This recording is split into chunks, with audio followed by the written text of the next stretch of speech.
Mo tún kí gbogbo wa káàbọ̀ o. Ẹ jẹ́ ká tó jọ gbẹ́nu sí ọ̀rọ̀ yìí.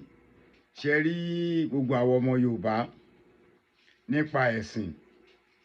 Ẹ gbọ́ ọ̀rọ̀ tí àáfàá yìí tó máa sọ. Ọlọ́run ní bàtẹ́nì kọ̀ọ̀kan jẹ́. Ṣé mọ̀ pé èmi ti bá rí àwọn nǹkan tí mo lè sọ̀rọ̀ sí ni mo fi ń sọ̀rọ̀. Àáfàá tó máa sọ̀rọ̀ yìí kò pọ̀, kódà kò ju 1 minute lọ. Mo fẹ́ kẹ́ gbọ́ nǹkan tó sọ lórí ẹ̀sìn tí àwọn brọ́dà wa tó bọ́ sí orí Facebook tó ti wá sọ ẹ̀sìn yẹn, wọ́n á sọ di nǹkan débi pé àwọn èèyàn ò nígbàgbọ́ lórí ẹ̀sìn. Ó dùn èmi náà torí ìgbà tí mo wo kinní yẹn níbi tí àwọn èèyàn ti ń bú ànábì. Mùsùlùmí ni mí torí kọ́ bọ̀gbà tèmi náà wá rí i pé àwọn èèyàn bó ṣe ń bú ànábì lórí péèjì yẹn, mo wọ péèjì yẹn, mo sá kúrò bẹ́ẹ̀. Gbogbo àwọn ẹ̀sùn, àwọn nǹkan tí ò yẹ kó máa jáde òun ló ń jáde yẹn. Ta ló fà á jù? Ọba Ìwó, gẹ́gẹ́ bí ọ̀bọ yẹn ṣe sọ. Olúwo wà lára ẹni tó dá wàhálà yẹn lẹ̀. Ẹ má bínú o kábíyèsí, àmọ́ ó ń láti tẹ́lẹ̀ jẹ́jẹ́ o. Abdulrasheed, orúkọ náà fi ń pọba ládé o. Ó ń láti tẹ́lẹ̀ jẹ́jẹ́ Olúwo Rashidi. Àìtẹ́jẹ́jẹ́ yìí kíní yìí ò lè gbé wa débi kankan. Èmi ò mọ ìdí tí ó fi wá di pé àwa ara kàkà mọ́ ẹ̀sìn. Ọba ìlú náà pè yín nílùú Ìwó, wọ́n ń bọ òrìṣà, wọ́n ń bọ ẹbọ, wọ́n ń ṣe gbogbo ẹ̀. Ẹ̀yin àáfàá náà lè máa ní Ọlọ́run bá wa paná abẹ́bọrẹ́. Àwọn abẹ́bọrẹ́ ti dìde. Ọlọ́run bá wa paná abẹ́bọrẹ́. Àwọn ìjọba gangan abẹ́bọrẹ́ tẹ̀ ń pariwo nítorí ẹnu ariwo tẹ̀ ń pa táwa mùsùlùmí ń pa. Òun gangan ló jẹ́ kí ìjọba padà wá fún wọn ní ìṣẹ̀ṣẹ̀dẹ̀. Wọ́n ti wá fún ìṣẹ̀ṣẹ̀dẹ̀, ọwọ́ ti bọ́ o. Kò sẹ̀ sí nǹkan tẹ́nì kankan lè ṣe mọ́. Advice tèmi fún ẹ̀yin mùsùlùmí gidi, yàtọ̀ fáwọn àáfàá Wàlẹ̀ Àsírì tó jẹ́ pé àwọn nǹkan tó ń ṣẹlẹ̀ lórí Facebook yìí, wọ́n kàn mọ̀ continue máa ba nǹkan jẹ́ ni. Ó dùn àáfàá yìí gan. Kudus to the àáfàá. Mi mo orúkọ ẹ o, bọ̀ mo gbé kudus fún àáfàá yẹn nítorí ọ̀rọ̀ tó sọ, ọ̀rọ̀ tó ní ọpọlọ ni. Kí ló dé ta fẹ́ bẹ́ẹ̀ fi ẹ̀sìn bá yé jẹ́? Ẹ̀sìn gangan ló ń ba Nàìjíríà jẹ́. If a lot of people don't know, ẹ̀sìn Muslim, Christian àtàláwo, àwọn aláwo tiẹ̀ wá ní nǹkan kan ṣe láàrin mùsùlùmí àti kírísítẹ́nì. Mùsùlùmí ní nǹkan, ó ti di pé ń takora yín. Kí ló dé? Mo ti sọ ẹ̀kan ní dákẹ́. Ẹjọ́ tó lọ lọ mo dé ẹ̀kan. Bàbá ta ni nínú èmi àti yín? Bàbá mi ti kú ti pẹ́. Ṣé bàbá yẹn ti padà dé tó ní kọ́kọ́rọ́ àlùjọ náà bó ṣe rí rèé? Tó bá yẹ pé gbogbo yín wo nǹkan tó ń ṣẹlẹ̀ lórí Facebook, ní máa ṣe kọ́mọkọ́mọ. Most especially àwọn brother mi kan, wọ́n jàjàjà débi pé ìyàwó kan ti ń kú, sí ẹ̀sìn náà ẹ̀sìn continue. Oníkálùkù ẹlòmíì fẹnu já búrẹ́dì nǹkan tí ò tó ń sọ lórí pé à ń ṣe ẹ̀sìn. Kí là ń ṣe ìgbéraga fún? Bó o ra góòlù ní 20 million, wọn lè sín pẹ̀lú ẹ. Bó o ra ilé 200 billion, wọn lè sín pẹ̀lú ẹ. Kò sírú rọ́ṣọ̀ tó lè ra, wọn lè sín pẹ̀lú ẹ. The worst scenario, ẹni tó fẹ̀gbẹ́ kan, wọn lè síyàwó ẹ àbọ́kọ ẹ, wọn lè sín pẹ̀lú ẹ. Bọ̀ ìwọ tó o bá ti mọ kí ló dé jẹ́ ká ṣayé jẹ́jẹ́. Ọmọ tó o bí tó fẹ́ràn ẹ jù kò ní sọ pé daddy put me in daddy grave, kò ní sọ bẹ́ẹ̀ láéláé. Nínú sàárè kò ní kẹ́ dùn síbẹ̀. Àwa dúró, àwa yìí náà là ń ba nǹkan jẹ́.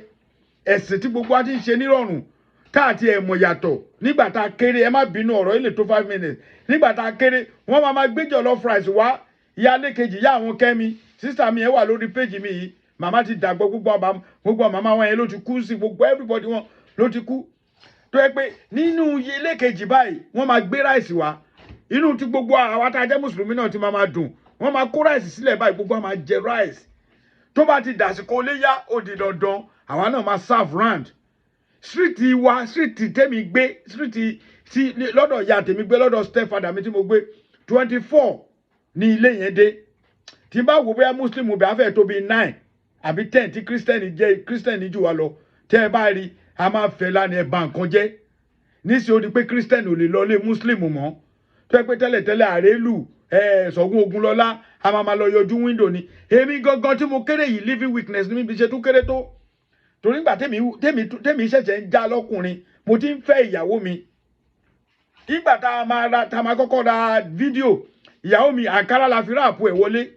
Inú ilé wa, inú ọ̀dọ̀ tèmi náà ti wá ń wò. Kí nìyẹn? ó tún di ìran títí tó fi dọ́dọ̀ tèmi náà ní street mi ó lójú ẹni tó ní wọ́n máa ra tí ìyàwó mi bá ti pé mo lọ bí iṣẹ́ báyìí gbogbo fídíò báyìí wọ́n bọ̀ wá wo fídíò inú ilé mi ni ìfẹ́ wà ń gbà yẹn àti Christian àti Muslim àti ọmọ babaláwo gbogbo alájọ ń jẹun ẹ ti bàjẹ́ nísìn o ò lè fúnyàn bàtà Nàìjíríà ń sìn kó gbà lọ́wọ́ ẹ o ò lè fi aṣọ ẹ tọrọ ń sìn ẹ̀rú máa bà á tọ́mù ẹ bá fẹ́ fúnyàn ní nǹkan má gbà lọ́wọ́ ẹ o bóyá ti fi nǹkan sí wọn fẹ́ ṣoògùn owó because ẹ ti fi ẹ̀sìn ẹ ti fa ìbáyé jẹ́ ẹni tó bá ní ọpọlọ tó bá gbọ́ ọ̀rọ̀ yìí á mọ̀ wípé ọ̀rọ̀ tá àáfàá yẹn sọ àáfàá tẹ máa wò yìí sìn ẹ rí i pé ọ̀rọ̀ yẹn make sense ẹ jẹ́ ká ní sùúrù ẹ jọ́ tó lọ ẹ má jẹ́ ká fẹ̀sìn báyé jẹ́ ẹ má jẹ́ ká fẹ̀sìn báyé jẹ́.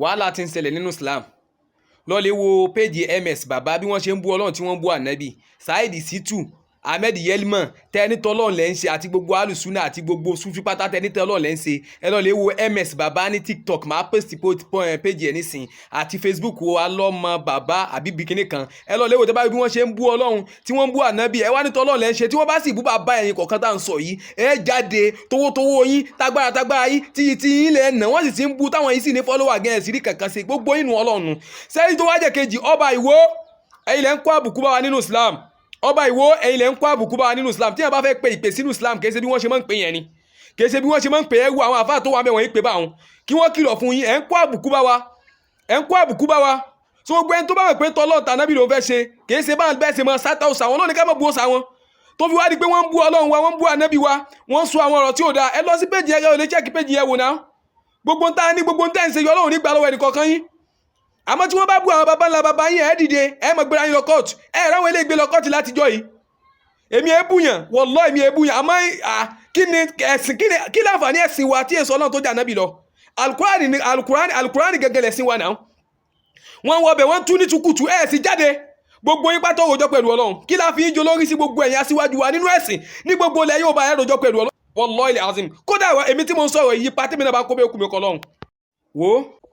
ṣé tí wàá rí ẹ wá gbọ́ nǹkan tá a fà yẹn sọ́nsìn ẹ̀yin náà gbọ́ pọ́ìntì yẹn pọ́ìntì ẹyọ kan tó mú jáde ó name tag ọba Àwó the Olúwo of Ìwó land èyí tẹ́ ẹ bá jọmọ wo ẹ wọ́ọ̀nù bàbá yín náà èmi ò rí ọba mi tí ì rí irú ọba bíi Rashidi Olúwo rí ẹ má bínú ẹ̀ tẹ́ bá jọmọ wo torí ìlú yẹn náà bí ìlú bàbá mi ni ilẹ̀ Ọ̀yọ́ débẹ̀ mi ì tí ì rí ọba bíi Olúwo rí ọba tó ń bá àwọn àfáàjà mọ́ṣáláṣí ṣe bó ṣe yẹ kó rí nìyẹn bọ́tá bá wí ẹ máa ní the Olúwo is the king ní kì í ṣe king gbogbo àwọn ọba yòókù wọ́n gbé jẹ́ oníkálukú dúró ní orí ipò ẹ̀ kò sí nǹkan tí ẹnìkan kan fẹ́ ṣe fúnyàn kankan nílẹ̀ Yorùbá mọ́sìn ayé ló máa jókòó sí mo ti sọ́rí agbára Láàfin ilẹ̀ Yorùbá náà pé bọ̀tí ń sìn kò ju Ọ̀yọ́ lọ agbára Ọọ̀ni ilẹ̀ Yorùbá náà pé nísìn kò ju Ilé Ifẹ̀ lọ agbára ọba Èkó kò ju Èkó lọ